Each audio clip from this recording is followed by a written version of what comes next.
Police వ్యవస్థ ఓ వర్గం వైపు కొమ్ము కాయడం సరైన పద్ధతి కాదని బీజేపీ పార్టీ జిల్లా ఓబీసీ ఉపాధ్యక్షుడు చింతల యాదగిరి, మండల ప్రధాన కార్యదర్శి పాల్వంచ రాజేందర్ గౌడ్, బూత్ అధ్యక్షులు తమ్మలి సంతోష్, పార్టీ సీనియర్ నేత జూలకంటి సంగమేశ్వర్ పేర్కొన్నారు.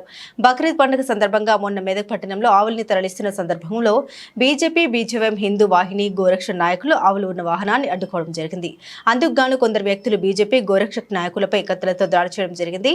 ఈ విషయంపై నిన్న మెదక్ పట్టణాన్ని స్వచ్ఛందంగా బంద్ చేయడం జరిగింది. కావున అధికార కాంగ్రెస్ పార్టీ మెదక్ ఎమ్మెల్యే కడసైహల్లో మెదక్ పోలీసులు ఒక వర్గం వారికి వత్తాసు పలుకుతూ మరొక వర్గం వారిని అరెస్టు చేయడం జరిగింది.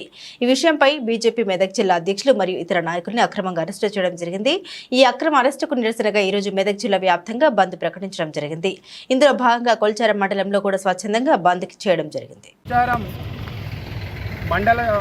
మండల కార్యకర్తలు మండల శాఖ పూర్తిగా పాల్గొని మండల వ్యాప్తంగా నిరసన తెలియజేయడం జరిగింది. భారతీయ జనతా పార్టీ 2021 సంవత్సరంలోని గోమాతను